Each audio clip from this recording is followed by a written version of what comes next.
बिस्मिल्लाहिर्रहमानिर्रहीम, अस्सलामुअलैकुम नाज़रीन, सुबह बखैर। वेलकम टू सुनो पाकिस्तान। उम्मीद है आप सब बिल्कुल ठीक ठाक होंगे, खैरियत से होंगे जहाँ पर भी हो।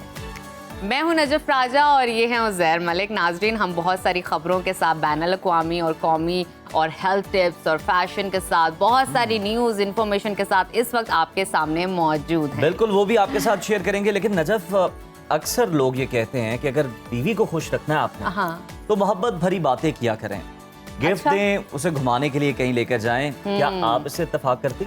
बिल्कुल, मुझे लगता है ये बात जिसने भी की है बहुत अच्छी की है, ऐसा ही होना चाहिए। और एक नई तहकीक में बीवी को खुश रखने का एक और राज भी सामने आया है जो कि आपको नहीं पता अभी तक, वो शेयर करते हैं। जी, मुझे भी नहीं जरूर, पता, ऑडियंस को भी नहीं पता, और वो है कि घरदारी के कामों में बीवी की मदद करना। अगर शौहर थोड़ा सा घर के कामों में बीवी का हाथ बटा दे तो बीवी सिर्फ खुशी नहीं बल्कि डिप्रेशन जैसे दिमागी मरज से भी बच सकती है। ये दिलचस्प तहकीक जनूबी कोरिया की योनसी यूनिवर्सिटी की जानिब से की गई है और इसके नताइज मारूफ साइंसी जरीदे सोशल साइंस एंड मेडिसिन में शाया हुए हैं।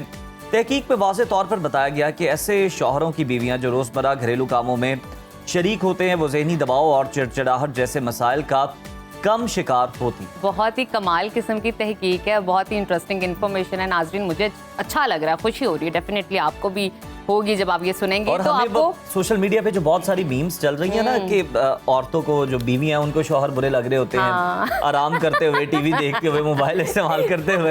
मेरे ख्याल ये उसका हल भी है। बिल्कुल ठीक कह रहे हैं। और तहकीक में नाज़रीन ये भी बताया गया है कि अगर शौहर घर के कामों में हिस्सा लेते हैं, चाहे वो खाना पकाना हो, उसमें मदद करना, बर्तन धो देना, सफाई में काम कर लेना, या उन बीवियों का जो बेसिकली डिप्रेशन का खतरा है वो 12% कम हो जाता है। दूसरी जानिब अगर मर्द जो है घर के कामों से कतराते हैं, भागते हैं, बहाने लगाते हैं, घर से बाहर चले जाते हैं, तो उनकी बीवियों में जो जहनी दबाव का खतरा है वो 15% बढ़ जाता है। ये तो खतरनाक सूरत हाल है। बिल्कुल जी। और यूनिवर्सिटी यूनिवर्सिटी के मुहक्किकीन के मुताबिक खवातीन रोजाना औसतन 2.5 घंटे घरेलू कामों में मसरूफ रहती हैं, जबकि मर्द सिर्फ 35 मिनट घर के कामों में। इसी फर्क ने खवातीन में जिस्मानी थकन और जहनी बोझ को मजीद बढ़ा दिया है, जो कि फिर आगे चलकर डिप्रेशन जैसी बीमारियों की शक्ल इख्तियार कर सकता है।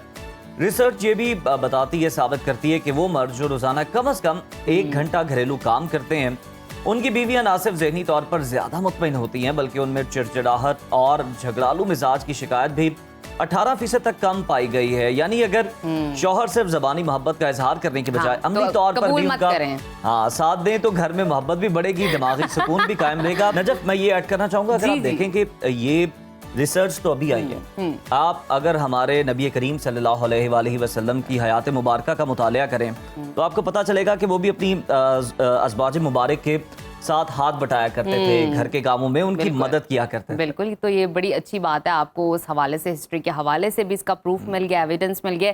साथ ही साथ तो नाजरीन, आपने इस बात पर जो है नज़र रखनी है कि अगर आप देख रहे हैं कि आपकी बेगम साहिबा का मूड ऑफ है, डिप्रेशन में है, एंजाइटी में है, कुछ तंग कर रहा है उन्हें, तो चुपचाप उठें अपने बेड से और घर के कामों में मसरूफ़ हो जाएं। तो आप देखेंगे कि आपकी बेगम साहिबा का मूड जो है खुद ब खुद ही बेहतरीन, मज़ेदार और कमाल हो जाएगा। बड़ी कारामत बात आपने बता दी इसी बेहतरीन और ट्रिप के साथ। अब हम आगे बढ़ते हैं, मौसम की सूरत हाल जानते हैं। लाहौर में तो कल रात भी खासी हवा चलती रही है और आज भी ये सिलसिला जारी है। मौसम पिछले 2 रातों से इसी तरह का मौसम है। बाकी मुल्क भर में मौसम कैसा रहेगा ये तो आप बताएंगे। इन शॉर्ट हम आपको मौसम का मूड क्या चल रहा है उसके बारे में आगाह करते हैं, तो आइए।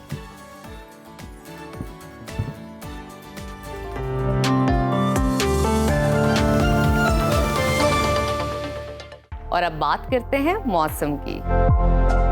शदीद गर्मी के बाद मौसम में बड़ी तब्दीली देखी जा रही है। महकमा मौसमियात के मुताबिक मुल्क के शुमाल मशरकी हिस्सों में मगरबी हवाएं मुल्क दाखिल हो गई हैं, जिससे इस्लामाबाद, पंजाब, खैबर पख्तूनख्वा, गिलगित बल्तिस्तान और कश्मीर समेत मुख्तलिफ इलाकों में बारिश और जालाबारी का इम्कान है और बारिशों का ये सिलसिला 9 जून तक जारी रहने की तवक्को है। मुख्तलिफ शहरों में मौसम की क्या सूरत हाल है, आइए जानते हैं। सबसे पहले रुख करते हैं गिलगित बल्तिस्तान का, जहां बेशतर इलाके बादलों की लपेट में रहेंगे। गिलगित में आज ज्यादा से ज्यादा दर्जा हरारत 25 और कम से कम 10 डिग्री रहने का इम्कान है। स्कर्दू में आज ज्यादा से ज्यादा टेम्परेचर 20 और कम से कम 60 डिग्री रहने की तवक्को है।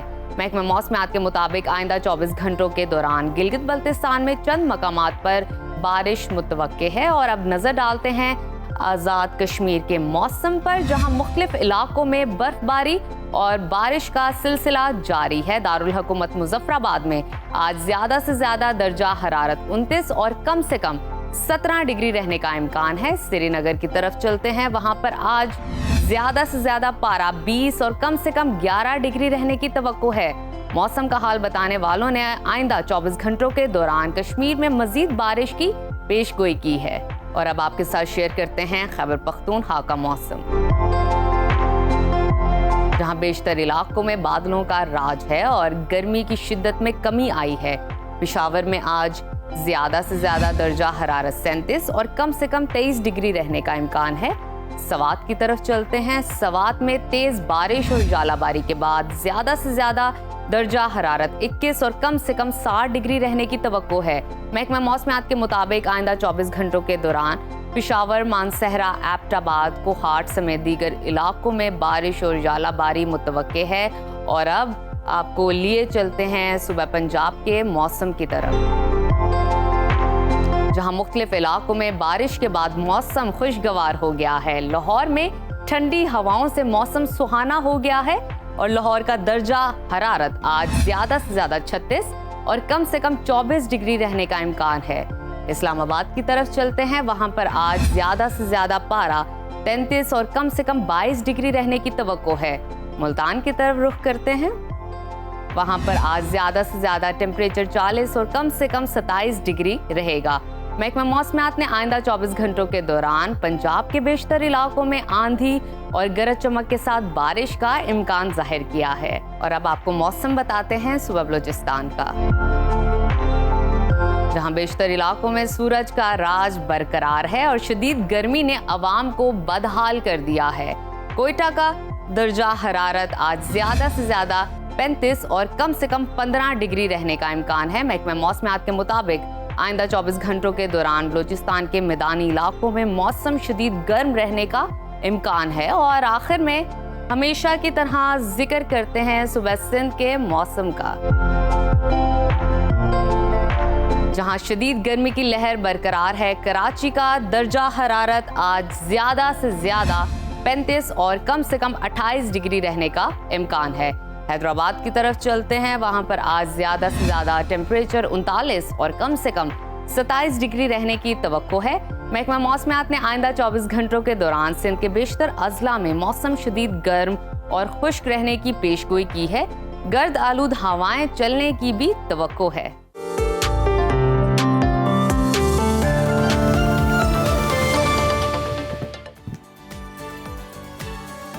मौसम की सूरत हाल तो आप जान चुके, मगर कराची में गैर मुतवक्के तौर पर आने वाले जल्जलों ने शहर को लर्जा कर रख दिया। शहर कायद में पिछले 3 दिन में 19 बार जल्जले के झटके महसूस किए गए हैं। खास तौर पर जिला मलीर, जहां पर 11 बार झटके रिकॉर्ड किए गए। इन जल्जलों की वजह से पिछले 3 दिन से शहरी खौफ व हिरास में मुब्तला हैं। जल्जलों की वजह से मलीर जेल से 213 कैदी भी फरार हो चुके हैं। ताहम पुलिस के मुताबिक 78 कैदियों को गिरफ्तार कर लिया गया है। दीगर कैदियों की गिरफ्तारी के लिए कार्रवाइयां जारी हैं। शहर कायद में आने वाले जल्जलों के झटके कितने खतरनाक हैं, कौन कौन से इलाके फॉल्ट लाइन पर हैं और कौन से इलाकों में सबसे ज्यादा एहतियात की ज़रूरत है, इसी पर बात करने के लिए हमारे साथ मौजूद हैं चीफ मेट्रोलॉजिस्ट कराची अमीर हैदर साहब। अमीर साहब, बहुत शुक्रिया आपके वक्त का। सबसे पहले आपसे जानना चाहूँगी, कराची में अचानक जल्जलों के ये लहर आने की वजह क्या देखने और क्या ये एक मामूल की बात है या वाकई कोई गैर मामूली सूरत हाल इस वक्त है? जी बिल्कुल, देखें ये पहले जो था इस तरह की फ्रीक्वेंट अर्थक्वेक आना गैर मामूली है, लेकिन यहाँ पर अर्थक्वेक आना ये नॉर्मल सी बात है। ये वक्तन वक्तन आते रहे हैं। और दूसरी बात ये कि ये बेसिकली लांडी एक फॉल्ट है जो एक्टिव हुआ है, उसकी वजह से जो है ये अर्थक्वेक आना शुरू हो गए हैं। और ये फल्ट रिपोर्ट जो आ रही है वो लांडी हो गई, शारा फैसल हो गया, कायदाबाद हो गया, मलीर हो गया, भैंस कॉलोनी हो गई, शाह लतीफ टाउन हो गया। तो यहाँ पर ये फल्ट रिपोर्ट्स आ रही हैं और ये बेसिकली कम मिकदार के अर्थक्वेक हैं, यानी छोटी मैग्नीट्यूड, हम इसको ट्रेमर या माइनर अर्थक्वेक कहते हैं। तो इनकी शिद्दत ज़्यादा नहीं है, लेकिन इनकी फ्रीक्वेंसी जो है वो इस दफ़े यानी पहली दफ़ा इस किस्म का कोई फ्रीक्वेंसी के जो है ना अर्थक्वेक कराची में आए हैं। और होपफुली ये हफ्ते 10 दिन में ये सेटल हो जाएंगे और इंशाल्लाह शहरी जो है वो सुकून की नींद सो सकेंगे। बिल्कुल। हैदर साहब, आपने जिक्र किया लांढी की फॉल्ट लाइन फाल हो चुकी है, ज़रा हमारे देखने वाले नाजरीन के लिए आसान अल्फाज में समझाइएगा कि इसका मतलब होता क्या है? देखिए, फॉल्ट अगर मैं सादे क्योंकि यहाँ पर प्लेट मूवमेंट्स होती है, टेक्टोनिक्स प्लेट्स आपने सुनी हुई होंगी, और वो उसकी मूवमेंट होती है और उनकी एक स्पीड होती है और वो परमानेंट होती है और वो यानी कंटिन्यूस प्रोसेस है अर्थ का। तो उसमें जब कहीं कहीं जगह पर क्रैक आ जाते हैं तो उसको कहते हैं फॉल्ट लाइन। ठीक है, तो बाकी एरिया तो सरक रहा होता है, लेकिन जो फॉल्ट लाइन होता है वो उसमें जो है एक एनर्जी एक्यूमुलेट हो जाती है, और देन जब वो उसकी एनर्जी एक्सट्रीम पे पहुंचती है तो वो एक रिलीज देती है और उसके बाद फिर ये आस्ते आस्ते सेटल होती है। तो ये तरीकाकार होता है अर्थक्वेक का जो फॉल्ट लाइन पर आता है। इसी तरह प्लेट बाउंड्री भी है, और क्योंकि हम जो है 3 प्लेट्स के ऊपर रह रहे हैं, इंडियन, अरेबियन और यूरेशियन प्लेट जो है वो, और हमारे जो सेंटर ऑफ कंट्री है, जैसे आप देखते हैं कि ये जो पहाड़ी सिलसिला है ये basically Indian and Eurasian plate का, जैसे खीर थर हो गया, सदर्न नॉर्दर्न खीर थर हो गया, कोस्ट सुलेमान हो गया, तो ये बेसिकली पार्ट है प्लेट बाउंड्री का। तो ये प्लेट बाउंड्री जो होती है ये प्रॉन एरिया कहा जाता है। तो हम बेसिकली रहते हैं, जैसे आवरान का अर्थक्वेक आया था, शीन में आया था, तो ये हमारी तारीख में मुजफ्फराबाद का अर्थक्वेक आया था। इसी तरह बहुत सारे अर्थक्वेक का हमारे पास रिकॉर्ड है हिस्ट्री में। तो बहरहाल ये बेसिकली अर्थक्वेक हमारे यहाँ का जो है वो एक हिस्सा है। और स्पेशली कराची के लिए बात की जाए तो कराची, अल्लाह का शुक्र है, कोई बड़ी अर्थक्वेक का कभी भी वाक़या नहीं हुआ है इन लास्ट 100 ईयर्स के डेटा के मुताबिक। तो अभी भी जो ट्रिमर आ रहे हैं वो माइनर ट्रिमर हैं। अच्छा, तो ये बेसिकली इसकी सिंपल डेफिनेशन होती है। अच्छा, मैं आपसे अगर मजीद जानना चाहूँ अमीर साहब, क्या कराची की इमारतें ज़लज़ले के इन झटकों का सामना करने के काबिल हैं? क्योंकि जैसे कि आप बता रहे हैं कि झटके इतने ज़्यादा नहीं भी हैं, लेकिन उससे पहले जिस तरह आप फॉल्ट लाइन का जिक्र कर रहे थे तो झटके एक्सट्रीम टू लो तक आते हैं।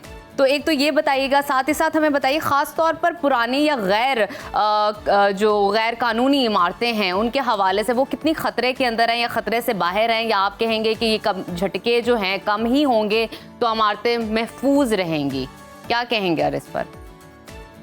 देखिए, इसके हवाले से मैं यही कहूँगा कि जो सिस्मिसिटी है वो ज़्यादा यानी हम इसको कहते हैं माइनर अर्थक्वेक की सिस्मिसिटी है। अच्छा, बाकी रही बात आप वाली के ये जो कंस्ट्रक्शन है वो अगर पुअर है, या जैसे हमारे यहाँ लोग जो है बहुत ही पुअर कंस्ट्रक्शन करते हैं, स्पेशली कच्ची आबादी में, तो उसमें ये मसाइल पैदा कर सकते हैं, क्योंकि वहाँ पर कोई ना बुनियादें बनाई जाती हैं, ना वो उसको ज़मीन को कंप्रेस किया जाता है, ना बिल्डिंग कोड्स का एहतराम किया जाता है, ना कॉलम्स बनाए जाते हैं।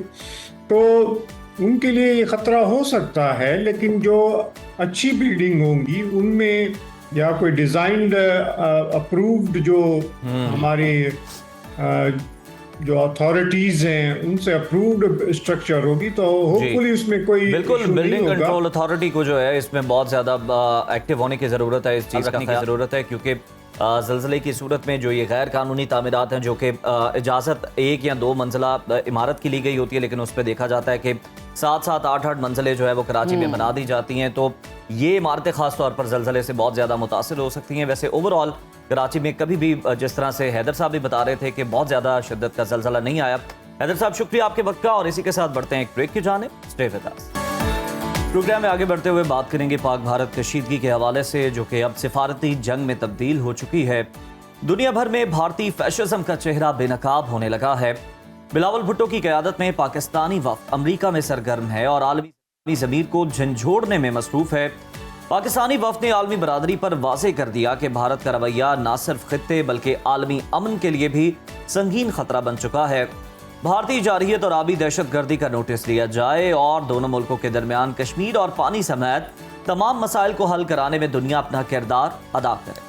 पाकिस्तान का 9 रुकनी वफ़द आज न्यूयॉर्क से वाशिंगटन रवाना होगा, जहां आला अमरीकी हुकाम से अहम मुलाकातें होंगी। इसके बाद ये वफ़द लंदन और ब्रसल्स जाएगा, जहां पाकिस्तानी मौक़िफ़ दुनिया के सामने पेश किया जाएगा। भारतीय दहशतगर्दी और इश्तियाल अंगेज़ी को आलमी बरादरी के सामने बेनकाब किया जाएगा। दूसरी जानिब भारत आलमी सतह पर बहुत तेज़ी से तन्हाई का शिकार होता जा रहा है और दुनिया के बेशतर ममालिक और इदारे भारत के मज़मूम मज़ाहिम से अच्छी तरह आगाह हो चुके हैं।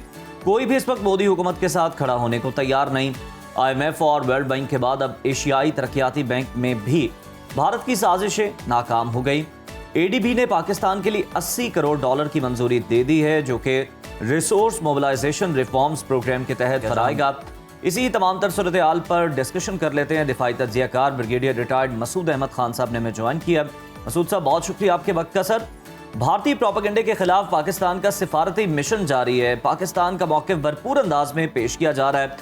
दुनिया पाकिस्तान के मौक़िफ़ को भरपूर तरीके से तस्लीम भी कर रही है, लेकिन क्या आलमी बरादरी भारतीय जारहियत और आबी दहशतगर्दी पर नोटिस लेगी और क्या भारत को मुज़ाकरात की मेज़ पर लाया जा सकेगा?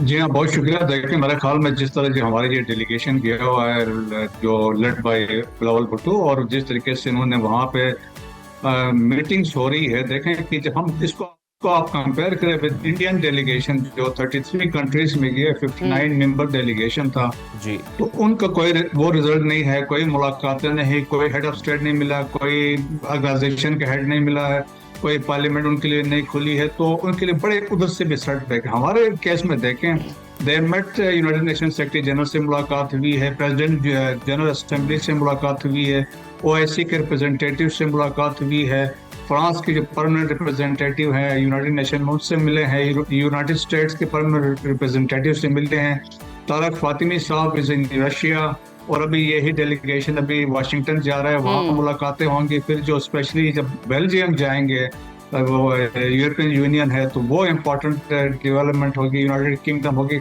सो देखें कि इस कंक्लूजन ये है कि इस कॉन्फ्लिक्ट के बाद न सिर्फ पाकिस्तान मिलिटरीली जीता है, पाकिस्तान डिप्लोमेटिकली भी जीता है, पाकिस्तान पॉलिटिकली भी जीता है, और इंटरनेशनल कम्युनिटी ने रियलाइज किया है कि ये जो न्यूक्लियर पावर्स हैं, the core issue between these two countries, जैसे बिलावल ने कहा, ये जम्मू एंड कश्मीर का इशू है। यूनाइटेड नेशन सिक्योरिटी काउंसिल की 18 resolution, so therefore it was President Trump जिन्होंने कहा कि I am ready to mediate between the two countries.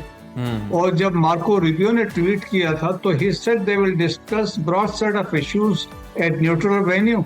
So realization international community को है, और मेनली इसमें किरदार अदा कर सकते हैं वो अमेरिका करेगा, और दे विल फोर्स, क्यों इंडिया की कोशिश होगी कि ये कहे कि बायलैटरल है, हम नहीं आएंगे, लेकिन मेरे ख्याल में जिस तरीके से उनके सीज फायर उन्होंने किया है, तो ये हो सकता है बातचीत में भी some time after some time होगी। बिल्कुल ठीक। अच्छा सर, जो मौजूदा सूरत हाल है, बिलावल भुट्टो की क़यादत में पाकिस्तानी वफ़द इस वक्त अमेरिका, बरतानिया और यूरोपीय यूनियन के दारुल हुकूमतों में सरगर्म है। मैं इम्पैक्ट की बात करना चाहूँगी, इन्फ्लुएंस की बात करना चाहूँगी। क्या पाकिस्तान की सिफारती मुहिम भारत के बयानिए के खिलाफ आलमी राय आमा को किस हद तक मुतासिर कर पाएगी? मैं थोड़ा सा इन डिटेल इस पर गुफ्तगू करना चाहूँगी।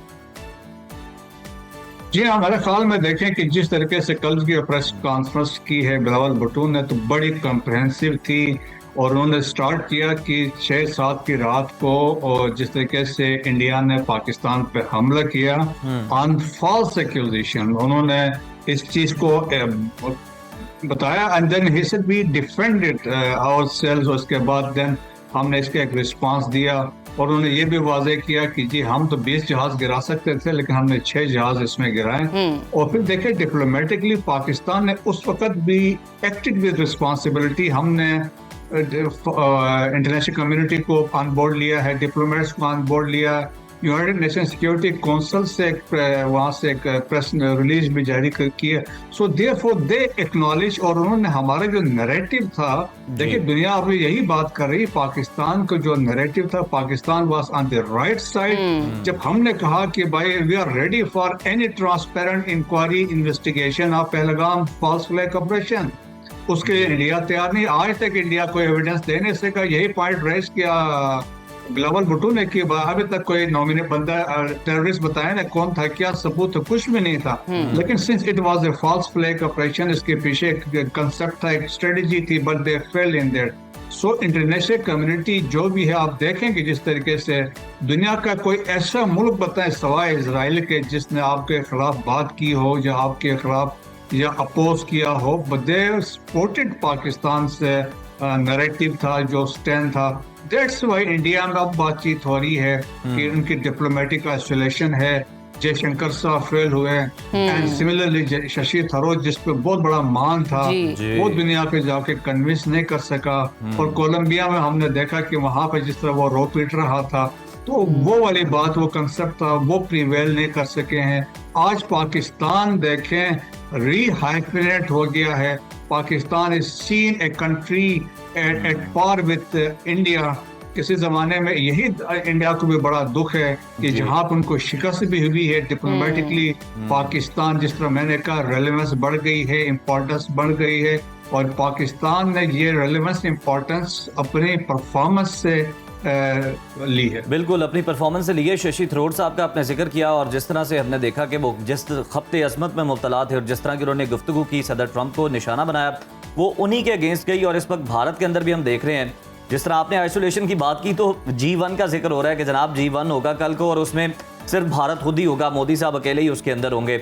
सर, दिफाई नुक्ता नज़र से अगर हम देखें तो क्या पाकिस्तान के लिए सिर्फ सिफारती महाज पर जो हम कामयाबियाँ फिलहाल समेट रहे हैं, ये बहुत हैं, काफ़ी हैं, या फिर हमें अस्करी सतह पर भी अभी मजीद मुकम्मल तैयारी की ज़रूरत है? और अगर है तो हमारी तैयारी कैसी होनी चाहिए?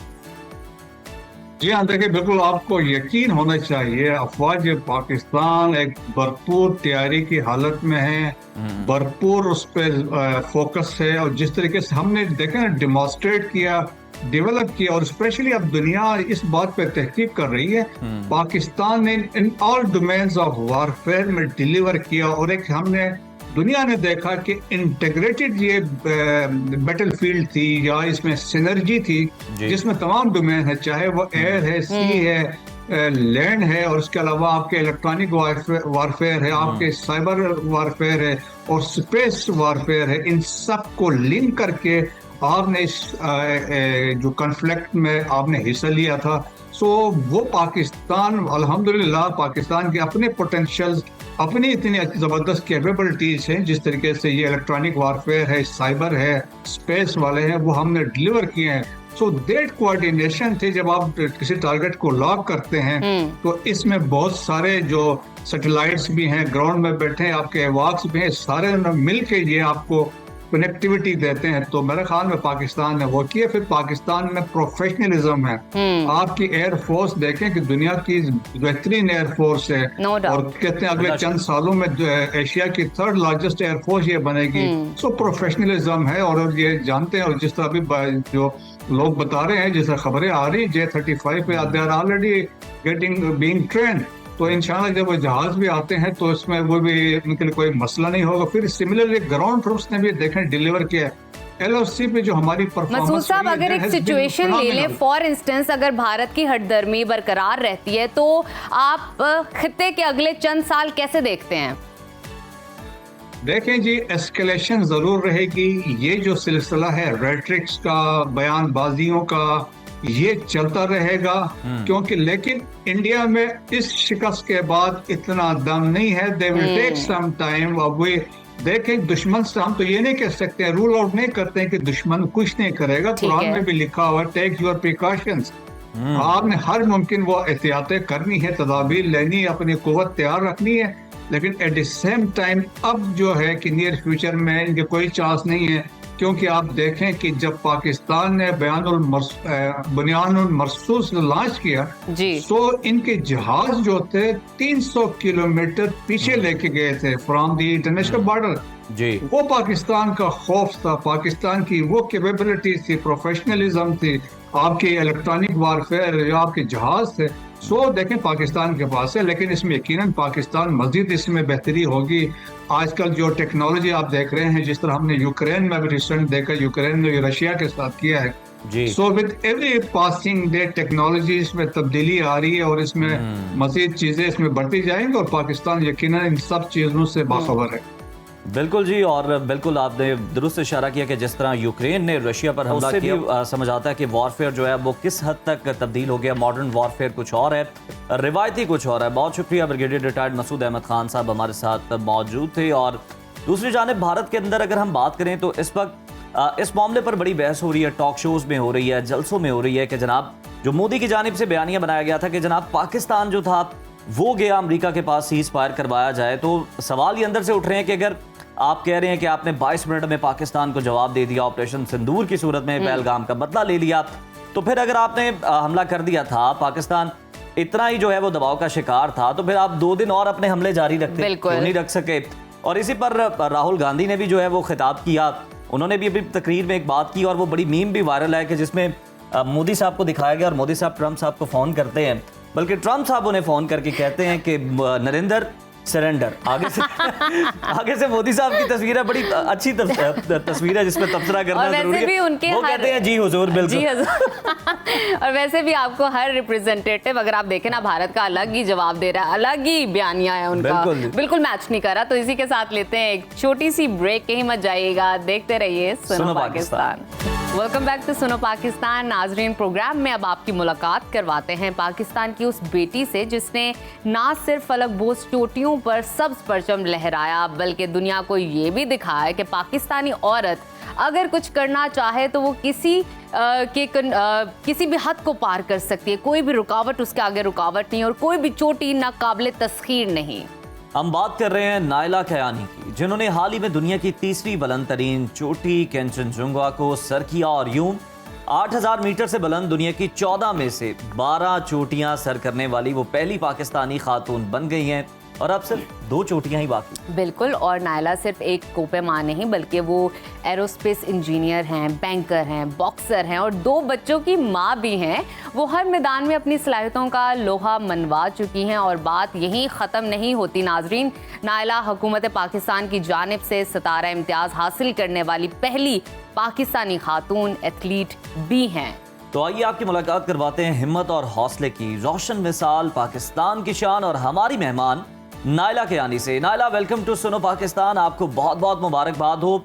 आपने दुनिया की हमने देखा कि 8000 मीटर में से जो 12 बुलंद चोटियां वो सर कर ली हैं।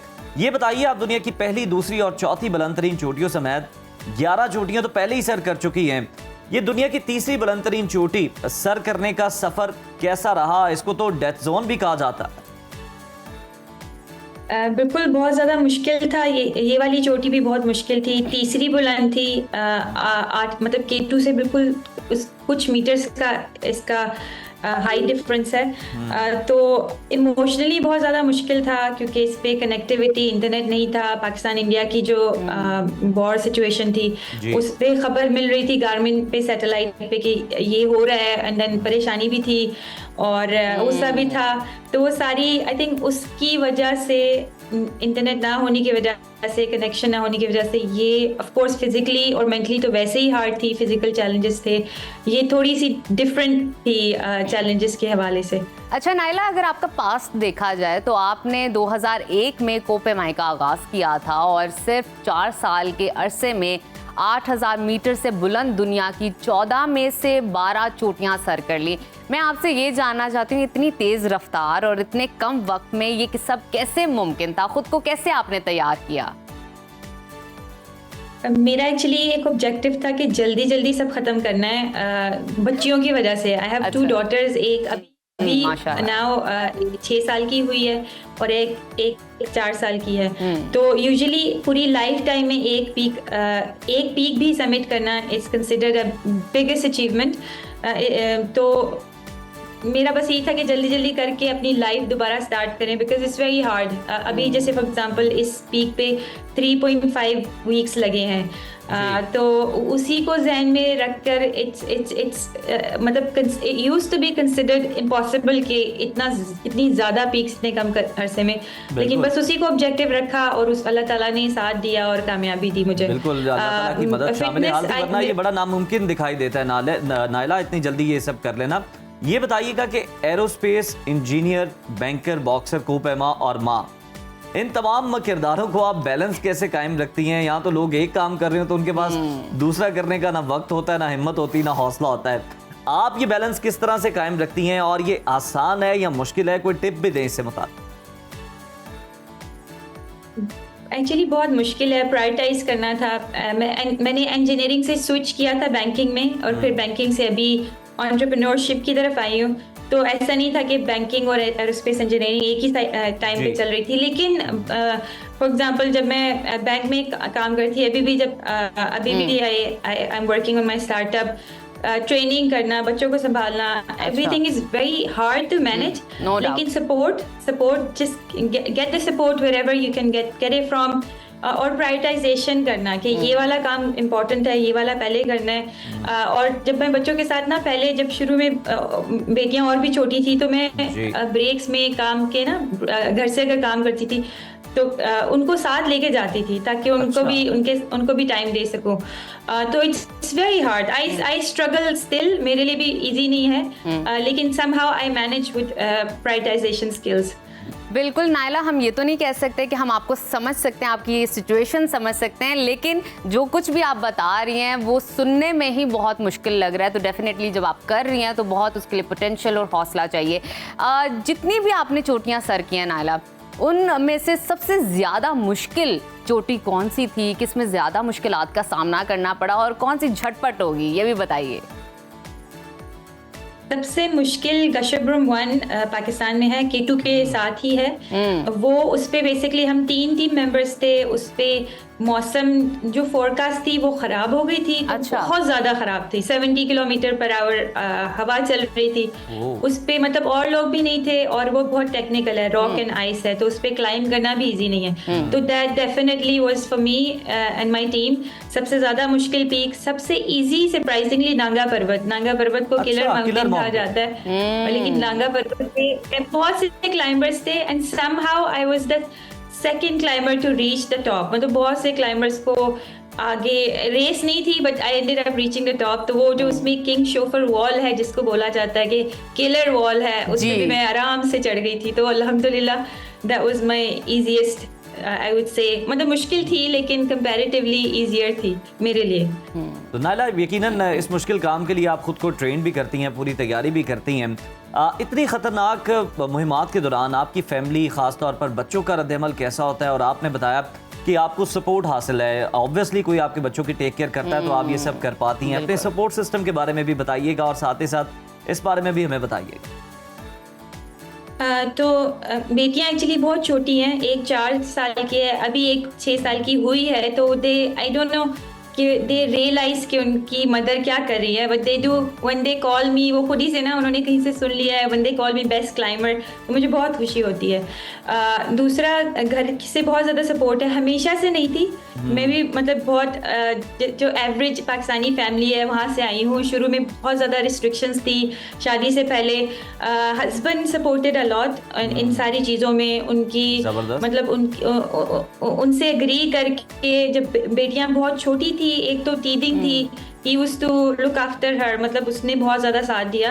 और बाकी फैमिली भी अब जाके, पहले नहीं थी, अभी जाके दे वेरी सपोर्टिव। मतलब वो दे वेरी कंसर्न के कुछ भी हो सकता है, लेकिन बहुत ज़्यादा दुआ करते हैं, कोई ऐसी बात नहीं बोलते जिससे मैं डिस्करेज हूँ। तो फैमिली का सपोर्ट सिस्टम होना और नेटवर्क और friends, like everybody around me is very very supportive. I think वो बहुत ज़्यादा इंपॉर्टेंट है बाकी ख़वातीन के लिए भी। अगर फैमिली की सपोर्ट हो तो हम लोग, नो डाउट, ख़वातीन हो या मर्द हज़रात हज़रात, नायला, मेरे हाल में सपोर्ट की हर किसी को ज़रूरत होती है। मैं आपसे मज़ीद जानना चाहूँगी कि आप वज़ारत तालीम ने आपको लड़कियों की तालीम के हवाले से गुडविल एम्बेसडर मुकर्रर किया है और आप कई इदारों के साथ काम कर रही हैं, नौजवानों के लिए, ख़वातीन के लिए। आप इस अहम जिम्मेदारी को कैसे देखती हैं? आई थिंक एजुकेशन बहुत ज़्यादा इम्पोर्टेंट है, तालीम सबके लिए, चाहे वो लड़की हो या लड़का हो। लेकिन ऑफ कोर्स पाकिस्तान में लड़कियों की तालीम पे थोड़ी सी कम तवज्जो दी जाती है। तो मेरे लिए बहुत बड़े ऑनर की बात थी, मुझे ये रिस्पॉन्सिबिलिटी सौंपी गई थी। और मैं भी जिस मकाम पे हूँ, when I share my story, मैं ये बताती हूँ कि एजुकेशन, मैं तालीम की वजह से बिल्कुल ठीक है। आप ये उम्मीद करते हैं कि जल्दी जो 2 चोटियां बाकी रह गई हैं आप उन्हें भी सर कर लेंगी और पाकिस्तान का नाम मजीद रोशन करेंगी और एक और रिकॉर्ड आप कायम कर देंगी। इसी के साथ प्रोग्राम में शामिल करते हैं एक ब्रेक। देखते रहिए सुनो पाकिस्तान। ब्रेक के बाद दोबारा से आपको प्रोग्राम में खुशामदीद कहते हैं। पाकिस्तान और भारत के दरमियान सीज फायर तो हो चुका, लेकिन दोनों जानिब से तल्ख और गर्मा गर्म बयानात का सिलसिला बदस्तूर चल रहा है। उधर मुल्क के अंदरूनी सियासी हालात देखें तो हुकूमत और अपोजिशन के दरमियान किसी किस्म का सियासी सीज फायर होता दिखाई ही नहीं दे रहा। चंद रोज कबल PTI के रहनुमा शाह महमूद कुरैशी ने जेल से हुकूमत को एक खत लिखा जिसमें सियासी मुफाहमत की अपील की गई, लेकिन इसका कोई वाज़ेह रद्द-ए-अमल सामने नहीं आया। अब तहरीक इंसाफ एक बार फिर एहतजाजी तहरीक की तैयारियों में मसरूफ है।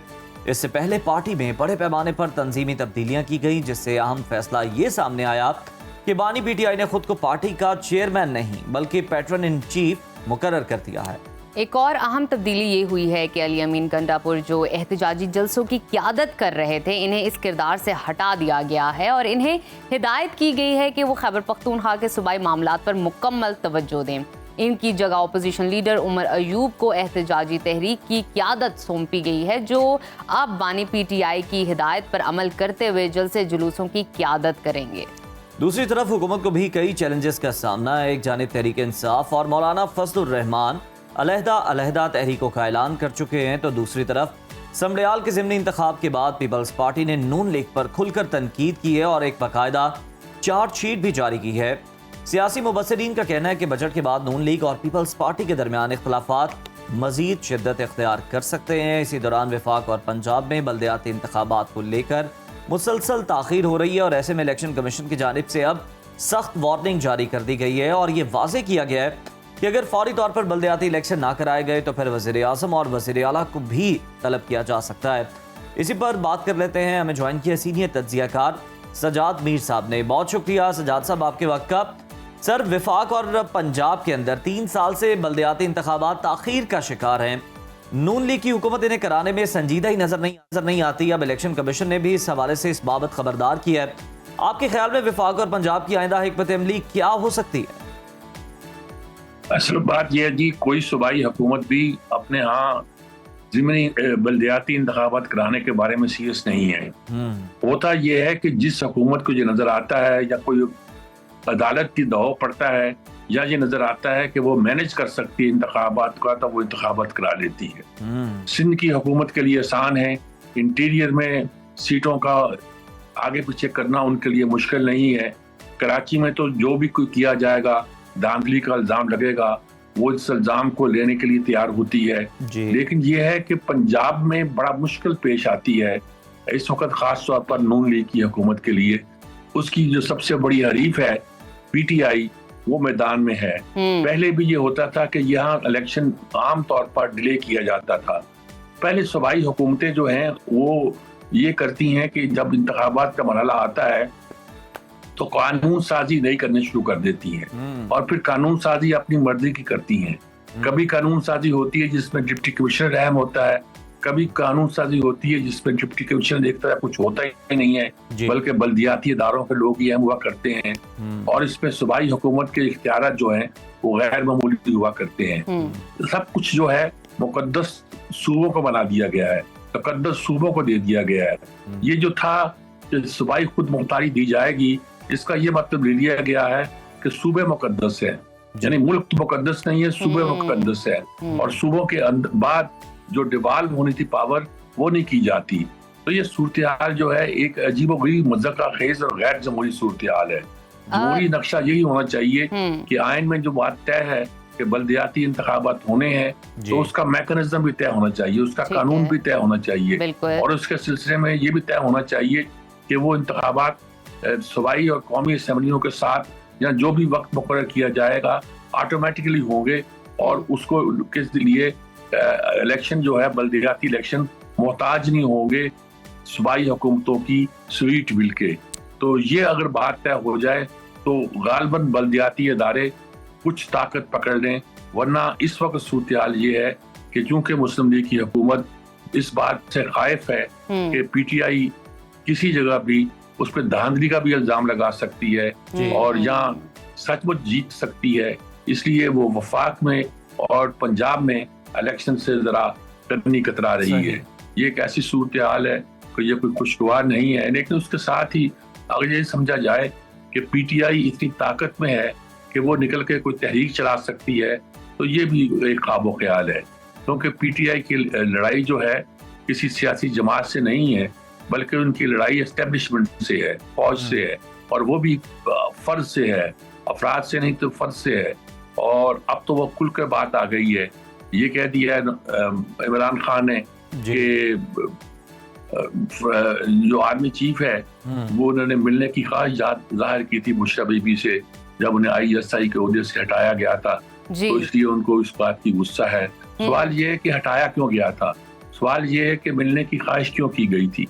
क्या उनके ख्याल में बुशरा बीबी फैसले करती थी, ये उनके फैसले हम हुआ करते थे? वो जो इल्जामात उन पर लगते हैं ये तो गोया उनकी तायीद ही करते जा रहे हैं। तो ये सूरत हाल यकीनन तशवीशनाक है और अफसोसनाक है। जब हम हालत जंग में है तो इस तरह की अंदरूनी जंगों पे, अंदरूनी लड़ाइयों पे अपना वक्त ज़ाया कर रहे हैं। बिल्कुल सजाद साहब, मैं आपसे ये जानना चाहूँगी, हमने ये देखा कि पाकिस्तान और भारत के दरमियान सीज़ फायर हो चुका है, मगर मुल्की सियासत में सियासी कशीदगी कम होने का नाम ही नहीं ले रही। आप क्या समझते हैं, क्या हुकूमत और अपोजिशन के दरमियान किसी मुमकिना सियासी सीज़ फायर की कोई सूरत हाल निकल सकती है, कोई मिडिल ग्राउंड नज़र आ रहा है हमें? मुझे तो लगता नहीं जी। शाह महमूद कुरैशी जब जेल से खत लिखते हैं, मुफाहमत की राय देते हैं, तो इमरान खान का रवैया यही रहा है कि जब उसके नंबर 2 या 3 जो अपने आप को समझते हैं और जो दरअसल हैं वो कुछ बात करते हैं, तो इमरान खान फौरन कहता है कि फैसला मैं करूंगा। अब भी यही हुआ है। शाह महमूद कुरैशी ने खत लिखा है, इमरान ने कहा कि छोड़ो फैसले जेल से मैं करूंगा। जेल से कैसे फैसले करोगे आप? जेल से कैसे लीड करोगे आप मूवमेंट को? सर ये फैसले जो करने हैं सजाद साहब, जिनकी आप भी बात कर रहे हैं, ये खुद को जो पैट्रन इन चीफ डिक्लेयर कर दिया है, इससे क्या कोई बेहतर फैसले हो जाएंगे? ये मंतक क्या हो सकती है कि अपना ओहदा जो है वो अपना लिया है एक ओहदे को छोड़कर? देखिए बात ये है कि वो तो यानी कि अपने आप को महात्मा गांधी बना रहे हैं ना जी। इसको मॉडर्न ज़बान में पैट्रन इन चीफ कहते हैं। उस जमाने में कभी कायद कहा करते थे जब MKM थी, तो अब गांधी के ज़माने में वो एक तरह के उनके बगैर टिकट के चीफ थे। तो इस तरह तो अपने आप को अब पार्टी और बड़ा पार्टी से बड़ा जाहिर करना और रखने की कोशिश करते हैं, अपने आप को गांधी बनाते हैं, नेल्सन मंडेला बनाते हैं। और भाई मिसाल देनी है तो पाकिस्तान की दो, ना हो कि आप कायदे आज़म के साथ आपकी क़यादत का क्या मुकाबला है या क्या जोड़ है। ये जाए कि गांधी को साथ अपने आप को कंपेयर करना, ये तो कोई सियासत नहीं है।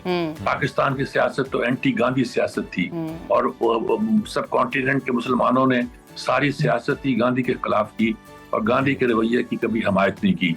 उनकी अदम तशद्दुद की भी कोई जो हामी थे ये बाचा खान थे, जहाँ सरहदी गांधी तो ये कहलाते हैं, वो बलोची गांधी थे, अचकजई, इनको कोई घास नहीं डाली गई।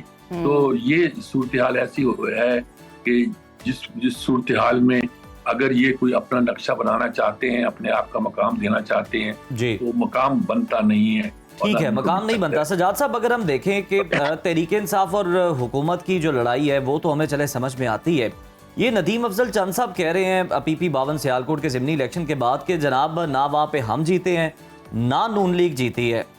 क्या बजट के बाद दोनों जमातों के दरमियान जो कि इत्तेहादी हैं एक दूसरे के, और इनके दरमियान कोई इख्तलाफात मजीद बढ़ सकते हैं, जिस तरह हमने देखा था कैनाल्स के मामले पर? देखिए कैनाल्स के मामले पर ये तो बिलावल जो है ना, ये ख्याल था कि बिलावल जब सियासत में आएंगे, जरदारी उसको आने देंगे तो पंजाब में कम से कम पीपल्स पार्टी के लिए रोड बन जाएगी, जो कि पंजाब में बिल्कुल मिट चुकी है, लेकिन हुई ही नहीं। उसने सिंधी सियासत की और सिंधी बोल रहा। अब भी यूएनओ में गया हुआ है, वहां सिंधु नदी की बात कर रहा था। अब किसी ने समझाया होगा कि सिंधु नदी की बात यहाँ क्या कर रहे हो, और दरिया सिंध जो है वो सिंधु नदी नहीं है, ये बड़ा दरिया है। और ये कहना कि मैंने जाके सिंध का पानी जो है ना वो छीन लाया उनसे, इस रोल के लिए आपको नहीं भेजा गया वहाँ। और वो एक तरह का पीपल्स पार्टी के वफद बन के रह गया है, जिसमें शेरी रमान और हला रबानी खट तो उनके दाएं बाएं हैं, और बाकी जितनी पीपल्स पार्टी जो मुस्लिम लीग के लोग हैं, दूसरे लोग हैं, उनका आप नाम भी नहीं सुनते। मुस्लिम लीग शहबाज शरीफ ये कमाल करते हैं कि कोई चीज उनको पता है कि बिलावल भुट्टो को और उसकी पार्टी को शौक है कि उसको वजीर खारजा के तौर पर डिप्यूट किया जाए, तो उसको किया जाता है, और वो बार बार अपने आप को नीचे लाकर एक सिंधी लीडर साबित करने की कोशिश करता है। अब पंजाब में वो अपना चाहते हैं कि उनको मकाम दिया जाए उनको, तो वो पंजाब में लड़ाई लड़ रहे हैं, लेकिन पंजाब में वो आ नहीं सकते। पंजाब में जितनी उनकी पॉलिसियां हैं वो प्रो पंजाब कालाबाग के आप खिलाफ है। नहरों के तो चलो आप कर सकते हैं कोई दलील, लेकिन कालाबाग के खिलाफ होने की कोई दलील नहीं है। उसी वक्त तय हो गया था कि आप पंजाब की सियासत में अपना कोई रोड नहीं बना सकते हैं, और कोई आपकी सियासत में जगह नहीं बन सकती है। जरदारी साहब की सियासत है, वो बिलावल को आगे करके उसकी सियासत के जोर पर खुद जो है रूल करना चाहते हैं और कर रहे हैं। और ये जो चंद साहब ने कहा है, उनका मतलब ना हम जीते हैं ना वो जीते हैं, जीता वही है जो अब जीते हैं। तो कहने का मतलब ये है कि पीपल्स पार्टी कोई अगर लड़ाई की सूरत इख्तियार करेगी भी तो पब्लिकली नहीं आएगी, क्योंकि जरदारी वही करेंगे। बिल्कुल ठीक है, बिल्कुल ठीक है, आपने बड़े अच्छे तरीके से समझा दिया कि चंद साहब कहना क्या चाह रहे थे। बहुत शुक्रिया सजाद मीर साहब आपके वक्त का। और बिल्कुल इस वक्त हम देख रहे हैं कि इख्तलाफ हैं, और इसमें नदीम अफजल चंद साहब वो बड़ा अहम है, वो बड़ा इंपॉर्टेंट है, मानी रखता है, जिसमें वो कहते हैं ना हम जीते ना नून लीग, यानी फिर कोई तीसरी जमात जीती है। अब देखना ये है कि ये इख्तलाफात किस हद तक बढ़ते हैं। इसी के साथ हम लेते हैं एक ब्रेक, स्टे विद अस। देखते रहिए सुनो पाकिस्तान। प्रोग्राम में अब बात करते हैं हम केस के हवाले से। टिकटॉकर सना यूसुफ के कत्ल की बात अगर हम करें तो इस्लामाबाद पुलिस की जानिब से 20 घंटे के अंदर कातिल को गिरफ्तार कर लिया गया है, और गिरफ्तार मुलजिम उमर हयात ने इब्तदाई तफ्तीश में एतराफ़ जुर्म भी कर लिया। पुलिस का बताना है कि तकनीकी आलात और सीसीटीवी वीडियो की मदद से मुलजिम को गिरफ्तार किया गया और आला कत्ल भी बरामद कर लिया।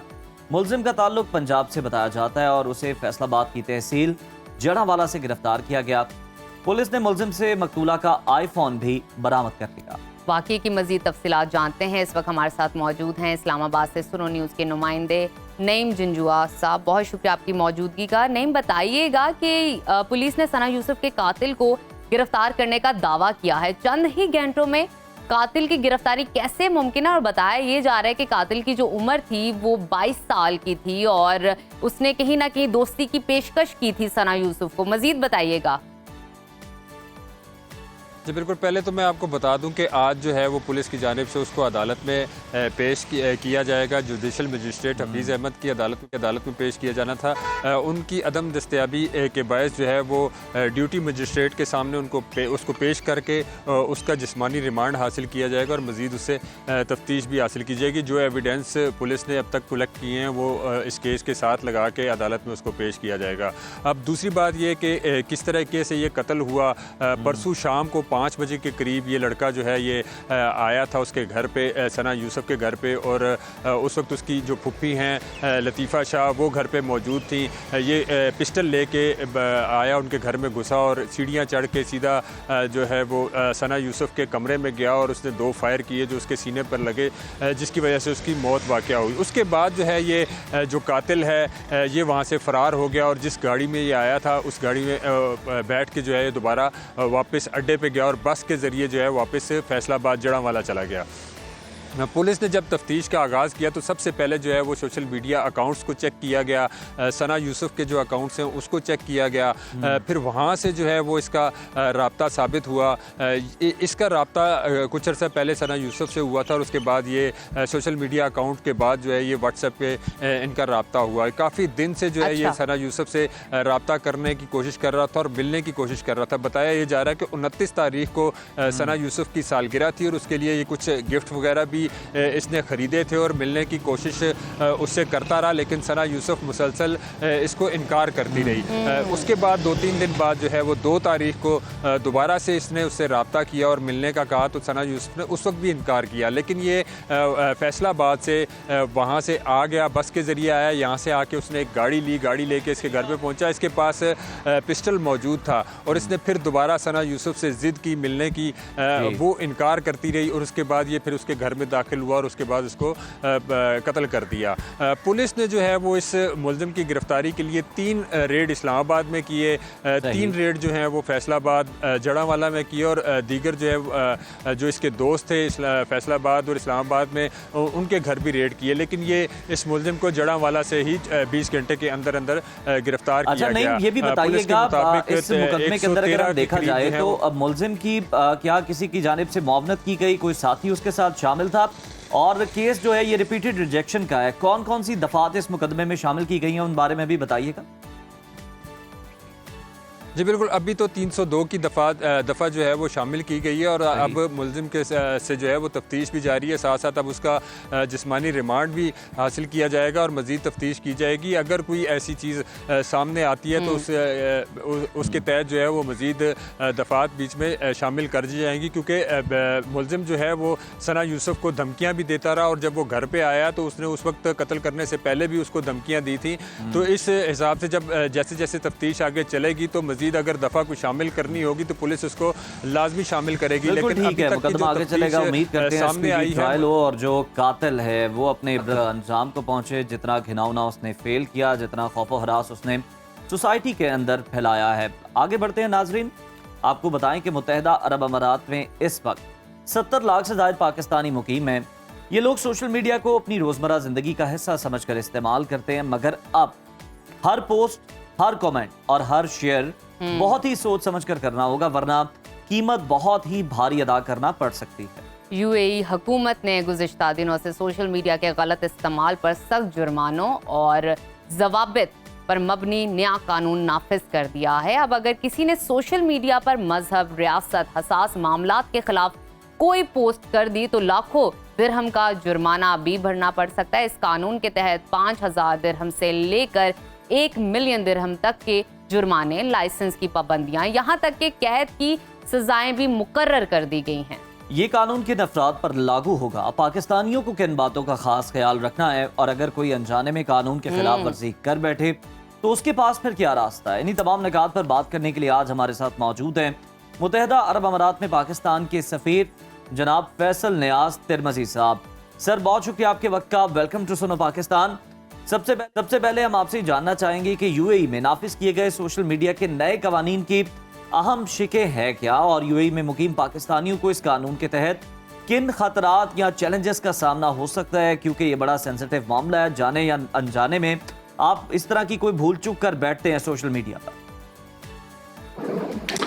जी बहुत बहुत शुक्रिया आपको। बिल्कुल आपने सही कहा कि ये नया कानून का इतलाक हुआ है 29 मई से, और ये दोनों मीडिया और सोशल मीडिया दोनों के लिए इसका इतलाक होता है, क्योंकि इस मुल्क में 17 लाख पाकिस्तानी रहते हैं और बड़ी तादाद सोशल मीडिया को भी इस्तेमाल करती है।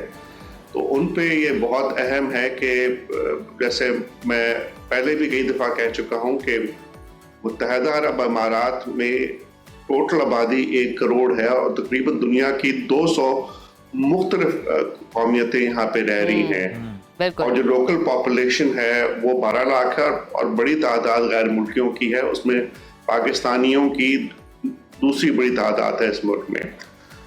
और जो खूबसूरती इस मुल्क की है कि यहाँ पे कानून का एहतराम होता है और उसको फॉलो किया जाता है, और अगर कोई कानून तोड़े तो यहाँ पे जो इंसाफ का वो है फौरन इंसाफ या आपकी प्रोसिक्यूशन और आपको पनिशमेंट्स भी होती हैं। अब ये जो नई रेगुलेशंस आई हैं, पहले 2023 में आई थी, अब ये 2025 में आई है। मुत्तहिदा अरब अमारात की काबीना ने इनको मंजूर किया है और हमने स्पेशल कैंपेन चलाई है पाकिस्तानी कम्युनिटी के लिए, क्योंकि बहुत से पाकिस्तानी यहाँ पे सोशल मीडिया का यूज़ करते हैं।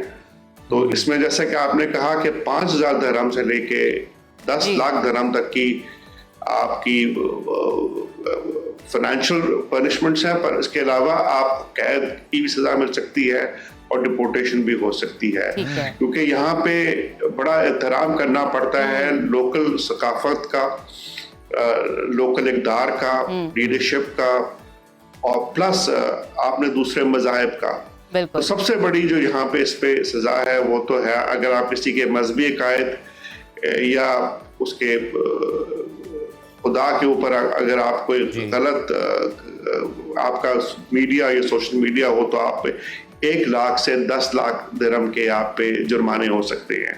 उसके बाद अगर आप इमाराती क़यादत, कौमी अलामतें की बेहतरामी करें तो उसके ऊपर भी 50,000 से लेकर 5 लाख तक का जुर्माना है जी।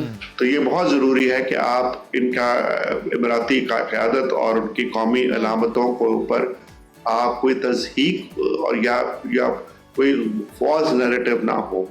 तीसरा है गैर मुल्की ताल्लुकात के ऊपर, उसके ऊपर 30,000 से 2,50,000 का जुर्माना है कि किसी अगर एक मुल्क का किसी दूसरे मुल्क के खिलाफ कोई गलत प्रोपेगेंडा करेगा यहाँ पे, तो उस पर भी बहुत सख्त और उनका इक़दाम लिए जाएंगे। चौथा है फ़िरकावारियत, तशद्दुद या दहशतगर्दी की हौसला शिकने के लिए, उसमें 1 लाख से 5 लाख दिरहम के जुर्म हैं। और इसी तरह ये सारे जुर्म होते हैं। तो यहाँ पे मैं हमेशा पाकिस्तानी कम्युनिटी को, जैसा कि आपने कहा 17 लाख पाकिस्तानी यहाँ पे हैं। फैसल साहब क्विकली बताइएगा, क्या इस कानून में सोशल मीडिया पोस्ट ही शामिल है या कमेंट्स, लाइक और शेयरिंग जो हो रही होती है नीचे, या चैट ग्रुप में बातचीत चल रही होती है, वो भी ऐड ऑन है? सोशल मीडिया है और मीडिया है, जो मेरी अंडरस्टैंडिंग है। पर यहाँ पे इस मुल्क की जो बड़ा क्लोज मॉनिटरिंग होती है आपकी यहाँ पे, तो मेरा ख्याल से कि थोड़ा सा हमें, क्योंकि आपको मालूम है आज की दुनिया में फॉल्स नैरेटिव और फॉल्स न्यूज़ बहुत ज़्यादा स्प्रेड की जा रही है, उससे पब्लिक बिला वजह पब्लिक पे इंतशार आता है। तो वो यहाँ पे ये बड़े मुत्तहदा अरब इमारात में ये लोग बहुत इस पे जोर देते हैं कि जी कि आप ऐसी सेंसिटिव चीजें ना शेयर करें सोशल मीडिया पे और मेन मीडिया पे, जिससे किसी दूसरी कौम का या किसी दूसरी मजहब का उसमें तज़हीक हो। तो ये बहुत जरूरी है कि दुनिया में आजकल देखें टेक्नोलॉजी ने आपको बहुत ज़्यादा सोर्सेज पर इंफॉर्मेशन दे दिए हैं, पर इसको सही तरह पे इस्तेमाल करना ये बहुत ज़रूरी है। आप इससे लोगों को एजुकेट भी कर सकते हैं, तालीम भी दे सकते हैं, और इससे आप लोगों को गलत फॉल्सहुड पे उनको उभार भी सकते हैं। तो यहाँ पे जो सबसे खूबसूरत बात है कि ये यहाँ पे हमेशा अमन रहता है इस माशरे में, और ये लोग इस मामले में बड़े सही हैं कि जी हम किसी का फॉल्स नैरेटिव पे हम किसी एक कम्युनिटी को दूसरी कम्युनिटी से नहीं लड़ने देंगे, या किसी को अपने हाथ में कानून नहीं लेने देंगे। तो ये बहुत जरूरी था कि हमारी दूसरी बड़ी कम्युनिटी है, बिल्कुल ये बहुत जरूरी था, इसकी बड़ी जरूरत महसूस की जा रही थी। सोशल मीडिया वैसे ही डबल एज वेपन है, और आपको ये इन्फॉर्म भी कर सकता है, आपको भी कर सकता है। बहुत शुक्रिया फैसल साहब आपके वक्त का, और आप बता रहे थे कि किस तरह से अब इस कानून के तहत जो सजाएं हैं वो दी जा सकती। बिल्कुल नाजरीन, और इसी के साथ लेते हैं एक छोटी सी ब्रेक। जब ब्रेक से हम वापस आएंगे तो हेल्थ के हवाले से बात करेंगे, सेहत को किस तरह मजीद इम्प्रूव किया जाता है उसको डिस्कस करेंगे। तो लेते हैं बादशाह का जिक्र करेंगे, बादशाह का जिक्र, आम का मतलब समझ आइए। तभी लेते हैं छोटी सी break, so stay with us. नाजरीन, आम जिसे फलों का बादशाह कहा जाता है, अब दरख्तों से उतर के बाजारों में आ चुका है। ये मुनफरिद फल सिर्फ जायके में लाजवाब नहीं, बल्कि इसके अंदर छिपी हुई है ग़िज़ाइयत और कुदरती अज़्ज़ा इसे खास बनाते हैं। यही वजह है दुनिया भर में आम को ना सिर्फ एक खुश जायका फल समझा जाता है, बल्कि नेचुरल रेमेडी भी इसको कहा जाता है। आज इसी पर हम बात करेंगे, डिस्कशन करेंगे। हमें ज्वाइन किया स्टूडियोज में माहिर ग़िज़ाइयत डॉक्टर अमारा आतर साहिबा ने। डॉक्टर साहब आप वेलकम सुनो पाकिस्तान में आपको। पहले तो हमें ये बताओ, वालेकुम अस्सलाम, आम में ऐसी क्या खास बात है जो इसे खास बनाती है ग़िज़ाइयत के एतबार से भी, और कौन लोग जो हैं वो इसे खाएं तो फ़ायदा है, कौन लोग हैं जिन्हें नहीं खाना चाहिए, वो खा लें तो नुकसान है? अच्छा, तो पहले आपने कहा कि जैसे आम को फलों का बादशाह कहा जाता है, राइटली सो, बिकॉज इतना मज़ेदार होता है और इतने कम से टाइम पीरियड के लिए आता है, ग़िज़ाइयत से भरपूर है। इसमें फाइबर होता है जो हमारी डाइजेस्टिव हेल्थ के लिए बहुत अच्छा है। इसमें विटामिन सी होता है, पैक्ड लोडेड होता है विटामिन सी से, विटामिन ए से और भी बहुत सारे न्यूट्रिएंट्स से। विटामिन सी आपको पता है इन्फ्लेमेशन के लिए बहुत अच्छा होता है, स्किन के लिए बहुत अच्छा होता है, एंड विटामिन ए हमारी आई साइट के लिए बहुत अच्छा होता है। फाइबर हमारी गट हेल्थ के लिए बहुत अच्छा होता है। इसके अलावा बहुत सारे जो एंटी इन्फ्लेमेटरी प्रॉपर्टीज़ होती हैं इसके अंदर फ्लेवोनॉइड्स प्रेजेंट होते हैं और भी बहुत सारी चीज़ें। अब जैसे कि आपने सवाल किया कि कौन से लोग हैं जिनको खाना चाहिए और कौन से लोग हैं जिनको नहीं खाना चाहिए, तो पहले बताते हैं जिनको खाना चाहिए। ठीक है। सो हर कोई इसको कंज्यूम कर सकता है, ठीक है। स्पेशली वो लोग जिनकी फैमिली हिस्ट्री में कोई न्यूरो डिजेनरेटिव डिजीजेज हों, जैसे पार्किंसंस होता है या एल्जाइमर्स होता है, ऐसे लोगों को, क्योंकि इसमें ऐसी प्रॉपर्टीज होती हैं जो इनको इनहिबिट करती हैं। स्पेशली ऑल्सो कैंसर, जिनकी फैमिली में कैंसर की हिस्ट्री होती है, उनको जो है ये इसकी एंटी इन्फ्लेमेटरी प्रॉपर्टीज उसको कम करती हैं, प्रोहिबिट करती हैं। और फिर जिनको कॉन्स्टिपेशन का या डाइजेस्टिव गट हेल्थ के इश्यूज हों, उनको इनको खाना चाहिए। ठीक है। और भी एक नॉर्मल अच्छा एडल्ट खा सकता है। बिल्कुल ठीक है। इसमें डॉक्टर हमारा वैसे तो मुझे लगता है ये सवाल नहीं करना चाहिए, ये खतरे से हाल ही नहीं है। मुझे ये बताइए कि कितने खाने चाहिए, क्योंकि जब कभी हम आम खाते हैं और खाने बैठते हैं तो हम बहुत ज़्यादा खाते हैं, और गालिब ने जैसे कि कहा आम ठंडे हों और ज़्यादा हो, कितने खाने चाहिए? और साथ ही साथ एक आमों के बारे में मिथ है कि ये शुगर स्पाइक करते हैं जी, इनके अंदर जो शुगरी कंटेंट है वो बहुत ज्यादा होता है। अच्छा, तो ये मिथ नहीं है, it's actually a fact. It's a fact कि इसमें शुगर कंटेंट होता है और आपकी ब्लड शुगर स्पाइक हो जाती है। अब कितने खाने चाहिए? एक नॉर्मल एडल्ट एक आम खा सकता है, sorry for the bad news, but पाबंदी लग गई। अगर छोटा आम है तो आप 2 खा लें, लेकिन वैसे एक नॉर्मल गुड साइज का आम 1 a day एक एडल्ट के लिए है। डायबिटीज के पेशेंट्स जो है उनको ये नहीं मैं कह रही कि वो नहीं खा सकते, वो खा सकते हैं, लेकिन मॉडरेट अमाउंट में। अब क्योंकि एक होता है ग्लाइसेमिक इंडेक्स, आपको पता होगा कि आपका कितना शुगर स्पाइक करेगी, वो लेवल्स बताता है। वो 55 होना चाहिए, 55 से कम होना चाहिए। अगर 55 से ज्यादा है आप वो फूड प्रोडक्ट्स नहीं खा सकते। आम का गुड न्यूज ये है कि 51 होता है, तो मॉडरेट अमाउंट में डायबिटिक पेशेंट्स भी इसको खा सकते हैं। जी। अच्छा, हमारा ये भी हमें बताएं कि कुछ लोग ना कॉम्बिनेशन इसके साथ बना रहे होते हैं। कच्ची लस्सी जो है कुछ लोग इसके साथ पीना बड़ा जरूरी समझते हैं कि ये आपको एक्नी से, दानों से बचा लेता है। उसका फायदा होता है या नुकसान होता है? ऐसा करना चाहिए? अच्छा, तो ये कहना कि आम खा के गर्मी हो गई, एक्नी हो गई, ये मिथ है बेसिकली। अच्छा? हाँ जी। अब एक्नी नहीं होती इससे? एक्नी नहीं होती, लेकिन इसमें एक कंपाउंड प्रेजेंट होता है फाइटिक एसिड। वो थोड़ा वार्मथ का उसकी प्रॉपर्टीज होती हैं, वार्म, वो थोड़ा हीटिंग एजेंट होता है। तो जैसे हमारे बड़े लोग कहते हैं कि आम को पानी में डाल के थोड़ी देर ठंडा ये भी बड़ी डिबेट है कि आपने सिंक के अंदर नहीं धोना उसको, कुछ देर के लिए आप उसे रखें, मिनिमम आधे घंटे के लिए, और मैक्सिमम जो मर्जी आपका टाइम, पर आधे घंटे के लिए मिनिमम आप उसको रख के खाएंगे तो आपको ये कोई भी एक्नी वगैरह का इशू नहीं होगा। और जहाँ कच्ची लस्सी की बात करते हैं, इसमें कॉन्ट्राडिक्शन है कि कुछ लोग ये कहते हैं, कुछ साइंस ये कहती है कि अगर आप कच्ची लस्सी पी रहे हैं तो जैसे ठंडा गर्म का एक एलिमेंट होता है कि आपने पहले आम खाया और उसके बाद कच्ची लस्सी, तो वो थोड़ा सा इनहिबिट, वो थोड़ा आपस में को रेगुलेट नहीं करते सही से। लेकिन अच्छी बात ये है कि ऑब्वियसली कूलिंग इफेक्ट देती है आपकी बॉडी में, और जो है कच्ची लस्सी वैसी उसमें हाई इन प्रोटीन होती है, योगर्ट आपकी बॉडी के लिए, मतलब ऑब्वियसली आप फाइबर पे फाइबर ले रहे हैं तो वो आपकी गट हेल्थ के लिए बहुत अच्छा होता है। जी ठीक है। डॉक्टर साहबा, हमें ये भी बताइए कि कहा जाता है कि जो आम है वो आपके वजन को कम करता है, लेकिन फिर दूसरी तरफ लोग ये भी कहते हैं कि ये मीठा है तो वजन बढ़ा भी सकता है। हकीकत क्या है? क्या ये वजन कम करने में मदद देता है या वजन बढ़ाता है? एक नॉर्मल साइज के आम में 100 to 200 कैलोरीज होती है। ठीक है। अगर आप ये मुझसे पूछें कि वेट लॉस करते हुए पेशेंट्स इसको ले सकते हैं कि नहीं ले सकते, जी बिल्कुल ले सकते हैं, प्रोवाइडेड मॉडरेट अमाउंट में। अगर एक बंदा एक आम दिन का खाएगा, ना तो उसका वेट बढ़ेगा ना लूज होगा, वो वहाँ पे रहेगा। हाँ, वेट लॉस में ऑब्वियसली क्योंकि आपने कैलोरी डेफिसिट जाना होता है, तो आपके पूरे दिन की कैलोरीज देखते हुए अगर आप एक आम खा लेते हैं तो ये आपको कुछ गलत नहीं करता आपकी बॉडी के साथ, ये बिल्कुल ठीक रहता है। अच्छा डॉक्टर साहब, हमें ये भी बताएं कि खास तौर पे ये तो खाने की बहुत बातें हो गई, आम खरीदते वक्त किन चीज़ों का हमें ख्याल रखना चाहिए, और इसकी अवादियत भी बताएं कि इसे वैसे खाना बेहतर है या लोग जो स्मूदीज बना रहे होते हैं, शेक्स बना रहे होते हैं, ये उस तरह ज़्यादा बेनिफिशियल रहता है? अच्छा, खरीदते वक्त तो एक तो साफ सुथरी जगह से लें, ठीक है। शक्ल उसकी आपको किस तरह की दिख रही है, बहुत फ्लैसिड तो नहीं है, बहुत सॉफ्ट तो नहीं है, उसको टच करके ऑब्वियसली देखें। खुशबू सूंघें उसकी, ठीक है, वो अगर उसकी फ्लेवरफुल खुशबू है, स्मेल है, तो वो ऑब्वियसली आपका जो है अच्छा है आम। तो बाकी प्राइस की नेगोशिएशन आपने खुद ही करनी है। तो ये हो गया।